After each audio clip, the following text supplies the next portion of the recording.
Ronaldo. Oh, genius! Absolute genius! Welcome to the FIFA World Cup on WatchMojo, and today we're picking an all-time starting 11 for the Portugal national side. Be sure to stick around for the full lineup because at the end of the video, we'll rapid fire through the very best players to watch out for in the 2026 tournament specifically. Goalkeeper, Vitor Baia. Regarded by most as the greatest goalkeeper to ever put on a Portuguese shirt, Vitor Baia was an elite shot stopper who spent the majority of his career at Porto with a stint at the Spanish giants Barcelona in between. Agile, vocal, and positionally sharp, Baia combined reflex saves with leadership and composure under pressure. These traits led him to play a huge role in the legendary Porto side that won the 2004 Champions League under the guidance of the rising managerial star, Jose Mourinho. He also won a host of domestic leagues at club level while representing his nation on 80 different occasions. Right back, João Pinto.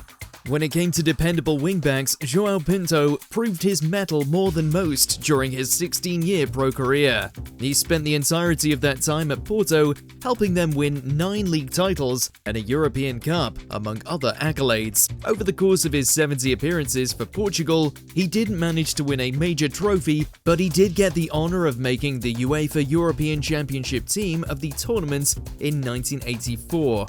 A versatile and composed servant to his club, he ended his career with a trophy tally that anyone would be proud of. Centre-back, Pepe.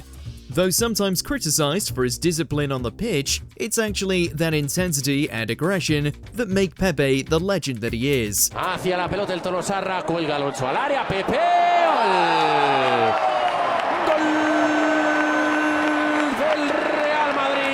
As part of the dominant Real Madrid dynasty that went to war with a peak Barcelona side in the 2010s, Pepe picked up his fair share of silverware. 3 Champions League medals, a European Championship with Portugal, and 7 domestic league titles across his stint at Madrid and later at Porto. Pepe definitely wore his heart on his sleeve, and that passion made him a fearless and driven leader out there.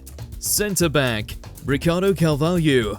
As far as centre-backs are concerned, there was a certain elegance to the way Ricardo Carvalho went about his business. He was composed in possession, tactically tuned in, and always quite precise in his tackling. Over the course of his stint in the top flight, especially with Chelsea, he carved out a reputation as one of the best defenders of his era. He also earned a Champions League trophy under Jose Mourinho at Porto before joining him when he moved to London. Adapting to the Premier League was no problem for Carvalho, and his reputation remains strong to this day. Left back, Fábio Coentrão. Despite starting his career as a more offensively minded winger, Fábio Coentrão showcased his versatility by becoming one of the most dependable fullbacks of his era. Apoya Cristiano, el giro de Cristiano, que bueno le vio para Coentrão, se mete en el área, Coentrão.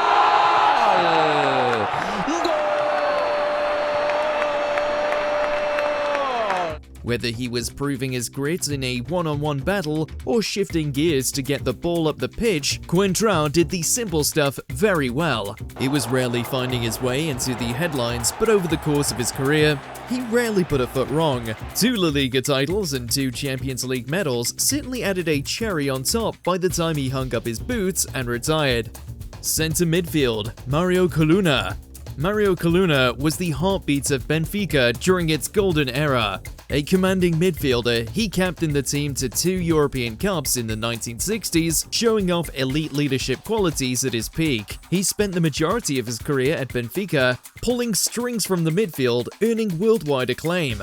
No list of the greatest central players of the 60s would be complete without giving him a mention. During his 57 caps for Portugal, he represented his nation with the captain's armband, becoming a revered talisman in the process. Easily one of the best midfielders of his generation. Centre midfield, Deco. Creativity and flair were the name of the game when it came to this iconic midfielder. He was yet another Portuguese player who shone as part of Jose Mourinho's Porto side in 2004. Like most of those names too, he truly came out of his shell when he stepped up to the next level of European football. From stunning English fans with his debut screamer for Chelsea, Deco. Oh, it's safe! to dominating the midfield during a golden era for Barcelona, Deco was one of the classiest players alive. The fact that he won the Champions League with two different clubs should paint a vivid picture of his standing within Portuguese history. Centre attacking midfield, Rui Costa. There might not have been a player in Rui Costa's era who brought quite as much elegance to every match. When you consider that he did most of his best work in the Italian Serie A, the home of the elegant players, that's truly saying something. He played an integral role at Benfica, Fiorentina, and most notably for AC Milan. Rui Costa, curler, oh sublime! As a classic number 10 player, Costa orchestrated attacks with composure and intelligence, outmaneuvering opponents like they weren't even there. A true playmaking powerhouse who managed to earn a coveted Champions League medal in 2003. Right winger, Cristiano Ronaldo. What can really be said about Cristiano Ronaldo at this point that hasn't been repeated a dozen times already? Ronaldo. Oh, genius! Absolute genius! In his long and successful prime, he was the perfect footballing athlete, a player who was a goal threat in every facet of the game.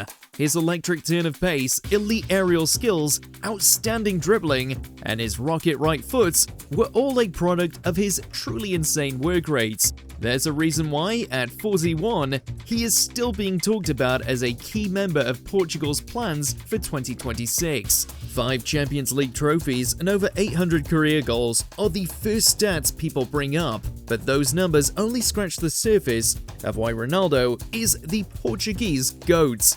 Left winger, Luís Figo. The Ballon d'Or winner and global superstar Luís Figo introduced the world to a new type of Portuguese footballer. Though he ruffled a few feathers by transferring from Barcelona to Real Madrid, Figo's performances were truly a revelation for both. A technically excellent right winger, he combined elite playmaking and crossing skills with world-class dribbling ability. He was, in many ways, the perfect wide midfielder. Over the course of his 127 international caps, he went from a key member of the golden generation of young players who broke through to a leader and a captain. One of the best players of the 1990s and then later the 2000s. Striker, Eusébio. To say that Eusébio was ahead of his time would be a huge understatement. Explosive, powerful, and clinical, he effortlessly blended athleticism with lethal finishing, which made him a huge superstar in the process. This came during a time where Portuguese football sensations of that magnitude were few and far between. In many ways, he helped shape an identity for this footballing nation moving forward. He took home the 1965 Ballon d'Or, and while he couldn't lead his Portugal side further than 3rd place at the 1966 World Cup, he was the tournament's top scorer with 9 goals in 6 games. Subs bench.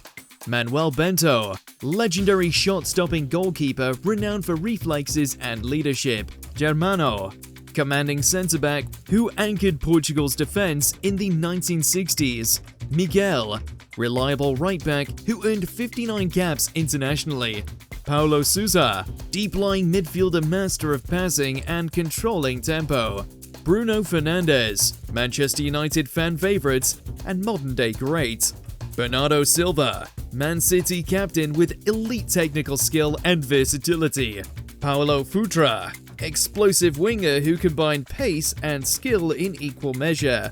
Ricardo Quaresma, flair-filled winger who popularized the Trivela shot. Fernando Peiroteo, incredibly prolific Portuguese goalscorer from the 1930s and 40s. So those are the greatest of all time, but how about right now? Who are the players you need to know before World Cup 2026 kicks off in America, Mexico, and Canada? Cristiano Ronaldo.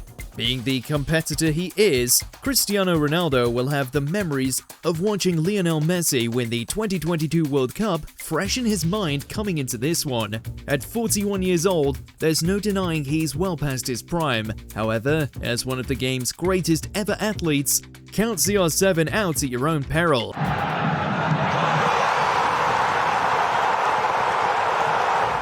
If he can stay fit, he will surely play a key role in this summer's tournament. Initially, Ronaldo with the shot. Oh, it's gone in!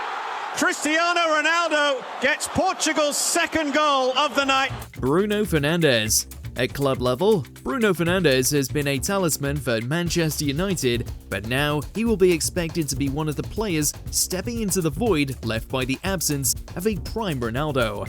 Plays in Fernandes, brilliant! What a goal! The strong tournament would elevate him from key contributor to defining protagonist. His skills are potent, and he does have all of the key ingredients needed to be a leader out there, but only time will tell if he can pull it off. Vitinha. Over the last few years, Vitinha has solidified his status as one of the sport's premier midfielders. When Portugal press forward or shift backwards, he will be at the heart of everything, organising and managing tempo. A marqué du droit et de marque du gauche. Un doublé pour le Portugais. Deux buts Portugais. His elite-level technical skills combine perfectly with a fantastic work rate to make him the type of central midfielder that could well be a breakout performer at this year's tournament. Bernardo Silva. When it comes to high-level experience, Bernardo Silva is going to be invaluable. All that glitters is not gold. Sometimes it is silver. His multiple league titles and the Champions League medal he took home in 2023 make him one of the most decorated players in the squad. His club legacy is already close to being set in stone, but now, the question over his ability to deliver the goods on the international stage could well see him rise to the occasion. Nuno Mendes. Despite being one of the younger senior players in the Portuguese squad, Nuno Mendes has already locked in his position as one of the best fullbacks in the game, period. He will know in the back of his mind that he will get a second and perhaps even third chance to win the sport's most coveted trophy. That said, to show up in a big way now could set him on the course of true superstardom. But how do you predict Portugal will do in the 2026 World Cup? Let us know in those comments below.